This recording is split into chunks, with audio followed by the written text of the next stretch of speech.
Bom dia, irmãs queridas.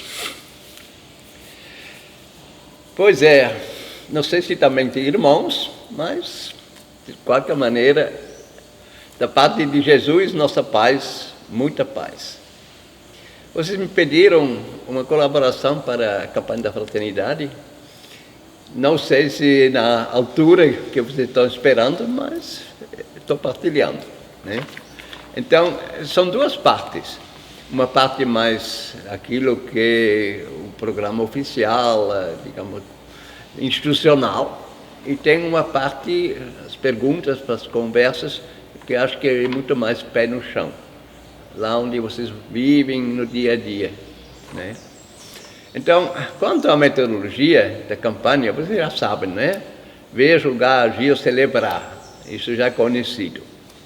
Também essa questão do texto evangélico que acompanha, digamos, toda esta preparação para a Páscoa, é o Evangelho de Emaús, né, no fim de Lucas. Aqui, graças ao irmão Cristóvão, a gente está na igreja, está gravando na igreja, então vocês veem, no fundo, vem o Cristo ressuscitado. Quer dizer, estamos num clima pascal. Eu preparei um pouco esse material antes que houvesse essas polêmicas todas que agora estão correndo. E me baseei muito num texto de Romy Benke, que, por sinal, um texto que foi dado no curso de verão, este ano, em janeiro, e que me inspira muito. Talvez fuja um pouco daquilo que vocês estão esperando, mas talvez essa metodologia de ver, julgar, agir, celebrar, isso vocês podem fazer nos pequenos grupos. Então, essa campanha de fraternidade ecumênica não é a primeira, né? Começou em 2000 e praticamente no intervalo de 5 em 5 anos a elaboração, a celebração foi feita ecumenicamente, que envolve, de um lado, a Igreja Católica, do outro lado, o CONIC, né? São as igrejas cristãs, e também o CESEP, né? Que é um instituto que justamente organiza os cursos de verão em São Paulo.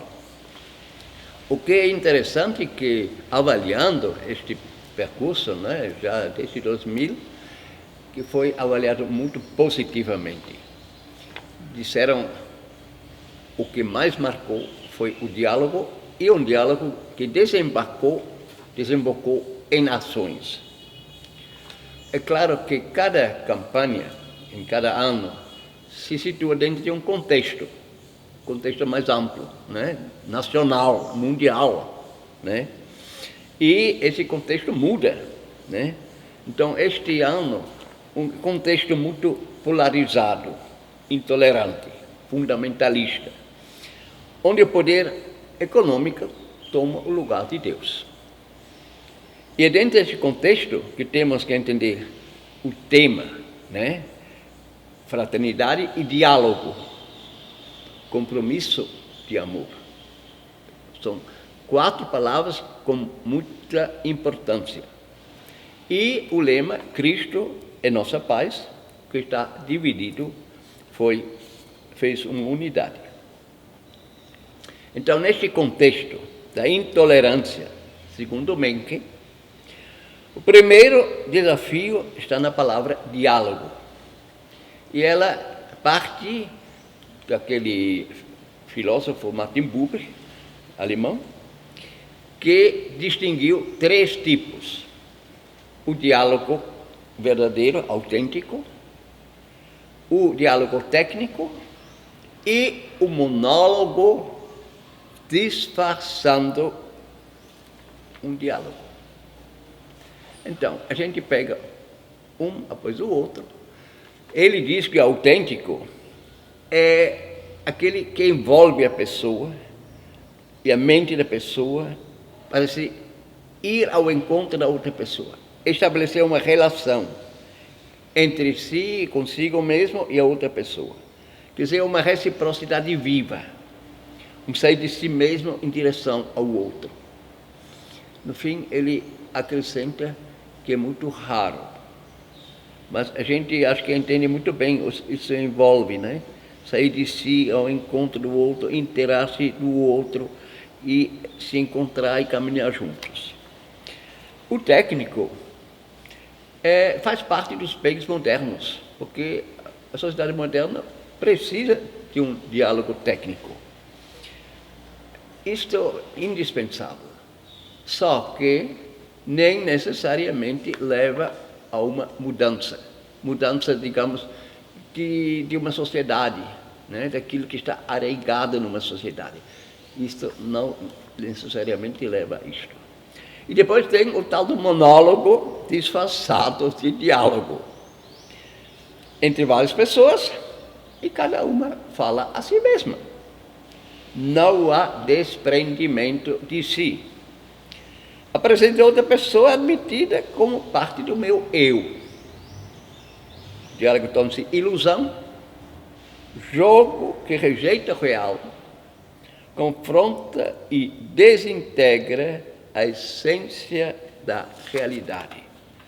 Eu penso que todo mundo por trás entende um pouco onde nós estamos no momento presente histórico aqui, porque é isto que na verdade acontece na maior parte das vezes. Quanto ao lema Cristo nossa paz, isso supõe comunidade de iguais, né? E justamente nossa situação é de muita desigualdade, não somente econômica, mas em todos os sentidos. Desigualdade em cima de desigualdade. Quando Cristo nossa paz, digamos, se refere a esta igualdade, né? A gente pode lembrar os dois exemplos das primeiras comunidades em Atos, né? Em Atos 2 e em Atos 4. Por quê? No Brasil, né? O Brasil é caracterizado pelo seu autoritarismo, pela violência, submissão, que resulta em extermínio e apagamento de culturas diferentes. Ajuda muito ler a este respeito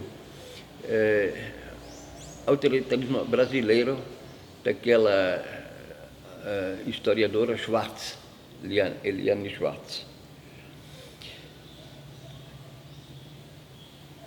Foi passado um tipo de verniz sobre esta história brasileira que justifica até a dominação e até elogia, ao mesmo tempo encobre e minimiza. Tudo isto forja uma falsa sensação de paz. Paz do túmulo, do cemitério. Ainda não saímos da Casa Grande e o senzala. Nega conflitos, autoritarismos, racismo e a violência sistemática e estrutural. Então, com a pandemia, né, já faz um ano e cada vez parece que a coisa vai se prolongar mais, foi se revelando, pouco a pouco, uma gradativa perda da humanidade, um cristianismo em decadência. Qual é a atitude do governo diante desta situação? Salvar a economia para salvar vidas e apoia bancos e ataca vidas. Uma lógica individualista, não comprometida com o país e desconsidera também toda a criação. Depois, necessariamente, vamos ter de falar sobre também esse lado político. Há uma grande onda de despolitização. Porque numa democracia forte, a sociedade deve participar, ser sujeito de decisões quando impacta diretamente a vida. Por isso, vocês podem ver na Unicins hoje uma entrevista com o prefeito de Belém, do Pará. que consegue, a partir do orçamento municipal, dar uma bolsa às famílias mais necessitadas. Isso significa urgente repolitização da economia. Caso contrário, em vez do Estado investir em políticas públicas, vai para o sistema financeiro. Maximiza o lucro sem produzir. Uma economia despolitizada é um ato político, porque mantém de forma sólida os poderes desiguais que estruturam a sociedade. Mas não basta só isto. Também Cristo foi despolitizado. O nome de Jesus, instrumentalizado para argumentar a favor de projetos autoritários e de exclusão. Deixa de lado implicações políticas, econômicas do seu discurso e da sua prática. Jesus foi despolitizado, atua como pessoa e não com grupos sociais. Lembra o Papa, quando começou a se encontrar com grupos sociais? O Ocidente separou religião, Estado e economia capitalista. Veja as atuações de Jesus lá no templo. Abrem João 2, 13 a 22. Como Jesus reage diante desta situação de cooperação entre o templo e o poder imperial, né? É justamente lá Jesus nos traz a mensagem do reino. A paz de Jesus tem implicações políticas.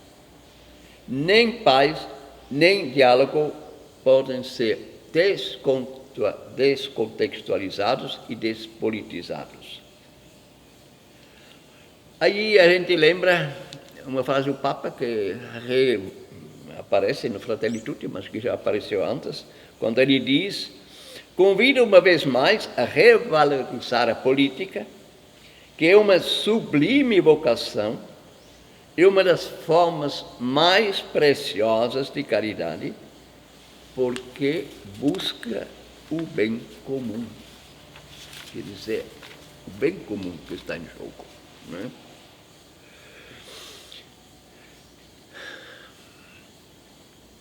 Aí, esse compromisso de amor, né?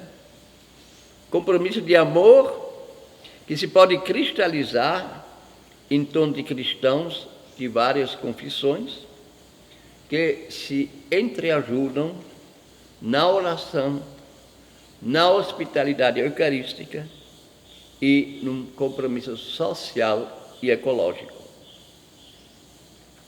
Seria uma forma de gratidão, ao exemplo do Papa Francisco lá em 2016, na Suécia, né, em Lund, quando disse: o Espírito Santo dá de discernir com alegria os dons vindos das igrejas da Reforma. Quer dizer, as igrejas da Reforma, na verdade, enriquecem a igreja. Ele, o Papa, fala isto. Este tipo de compromisso, numa humanidade com consciência crescente, ser uma família humana, se reassume nas palavras do metropolita Anfiloque de Montenegro. E por isso o ícone. Celebremos o Cristo Salvador, em que ressuscitam todas nossas diferenças, sem nenhuma das infelizes divisões. E agora, segunda parte, porque tem perguntas, né, que vocês podem trabalhar juntos em grupo. A primeira talvez seja, a ordem vocês fica a critério de vocês, mas a primeira que eu coloquei é exagero dizer que entre cristãos de confissões diferentes, o que nos une é mais forte do que nos separa. E para dar um exemplo, no dia a dia podemos conviver com pessoas de outras igrejas, até que trabalham com a gente. E quando a confiança existe, em momentos de dificuldade, se ousa pedir um conselho. E já pediu um conselho, já é um sinal de muita confiança. E quando a resposta é na linha de Cristo, nossa paz, né? Porque somos pessoas de fé, a pessoa se recentra como pessoa, vence o problema e no fim ainda consegue dizer: o pastor, meu pastor, me disse a mesma coisa. Então, estas experiências pessoais são fundamentais para que dentro da gente se forme eu diria, uma atitude de fé profunda, um pouco como o nosso batismo. O que nos une é mais forte do que nos separa. E talvez é bom lembrar também o testamento de Jesus em João 17, né? Onde Jesus pede que sejam um, como tu, Pai, e eu somos um. Então, é importante que vocês possam partilhar sobre essas experiências pessoais, confirmar. Outro dia, numa live, eu ouvi várias pessoas falando de vários estados que disseram: se minha diretora de escola era batista, mas cada vez que eu era responsável das comunidades da Pastoral da Criança, ela me dava liberdade para participar dos encontros, não colocava falta.